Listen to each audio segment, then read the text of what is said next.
Hello, everybody. Welcome back to another installment of Comparative Reasoning. And this is SEDRIK and SIDRA. We're going to have a discussion on, is this a Christian country? And I'm honestly, I can understand various thoughts on it. You can come from various angles. Now, I could go directly into the first words in my head, mumbo jumbo, but it's not. It's law. Okay? You cannot establish one religion over another. So you have freedom of religion. Practice what you want. Now, there's no minutia in there, but other laws override some of the rules, and a lot of rules, depending upon the religion and how it's practiced, certain things of harm, be it force, theft, and more. But to answer the question, is this a Christian country? I say yes and I say no. Then I'll say no again, then I'll say yes. And that's, to me, the issue. So you have your law. You've got your constitution. You've got your laws. Okay? That makes sense. But that's not how things are practiced. So because you have law, you have those that just say that's the law, so that's what it is. You've got those that will say you can have the law all you want, but you can obviously tell through all the evidence this is a Christian ran and owned country. And you've got those that are real bad off that'll say some others slip through the cracks. That's where do you have anything to say? Oh, I got a lot. I wanted to let you finish. Oh, okay. Then I guess I'm having opening arguments then. and because of this, you have a belief system. I believe in the law. So the law says, thus the law dictates. This is not a Christian country. There's no establishment of God or any one religion in the Constitution or any laws thereof. However, you will also get people that say, well, you can't even get into law to serve anywhere unless you're a Christian. And you want to be president, you're going to have to be Christian. And for those that are not, they don't really bring it up too strongly. They don't bring it up what they are, what they practice. So you have those situations. And people get angry. Barack Hussein Obama, Christian. But because he's black, well, to him biracial, which he is, but because he's not white, and his last name is, African, Middle Eastern, people said, hey, this guy is a Muslim. He is Islamic. He is of the Quran. He is of Allah. That was the belief. And they would not change. Why? Because they used religion to other Obama. They could have nailed Obama on so many things, but they went with that from the very beginning, and they never left it alone. He shouldn't be president because he's not Christian. He shouldn't be president because he's not a Protestant of something. He shouldn't be president because mainly they just didn't want to say it. He's black, we don't want him. And that was it. The people that ran for governor, mayor, and whatnot, and if it wasn't for their severe talking points and getting to a crowd of people that were already leaning blue, they wouldn't have won. A good case is Jesse Ventura. That he's one of a few. Bernie Sanders, he's another. He's up in a very blue area. His talking points are very blue. So he can win. But when it comes to the Bible Belt, you better be of the faith. You better be of God. You better be of our denomination, which is why you have Trump that will jump from Christian to evangelical to any and everything else and a small denomination and never quote or read or anything of the Bible because it's pandering, and he knows you don't get anything unless you're religious. So is it a Christian country?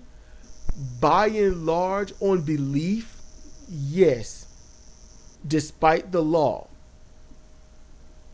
It is, but by law it's not. But by belief and who people will vote for and not vote for, one can easily say, yes, it is. So the law says one thing, but our ways strongly speak another. And then I will yield my time. There you go. Okay. So is this a Christian nation? No, it's not.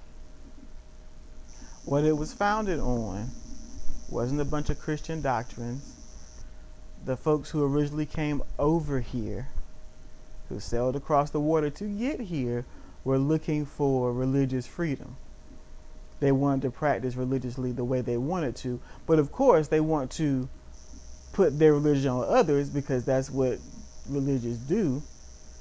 But the foundation of the country, the Constitution, is a freedom of religion, which also means, if you so desire, a freedom from religion. What you have to understand is religious is not legal. Religion is all social. It's all social constructs, and that's it. And people in this country being highly religious, or segments of this country being highly religious, is mainly because it's social.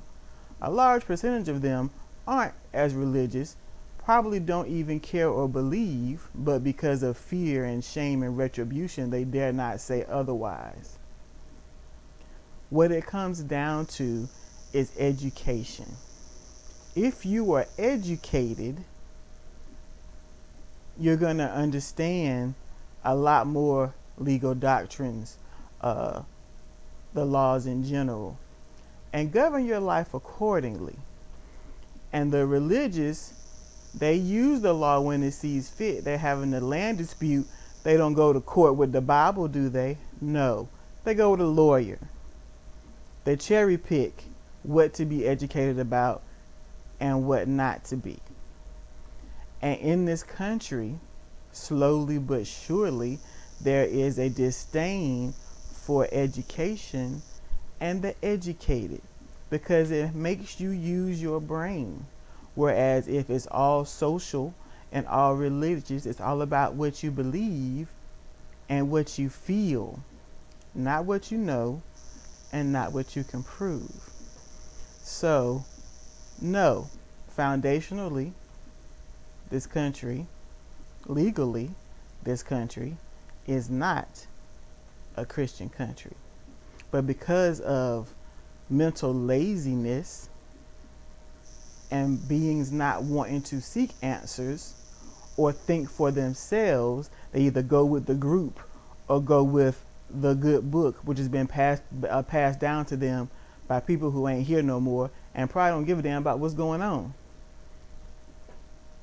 So mental laziness can make one say, yes, this is a Christian country. But if you are educated, you understand that no, it's not. When people were fighting for civil rights, Thurgood Marshall didn't go to the Supreme Court with a Bible trying to discount separate but equal. No, he went with court cases, case files, the Constitution, amendments, education. But that education has also been bastardized to cater to the thoughts and the feels of the hypersocial, hyper-religious.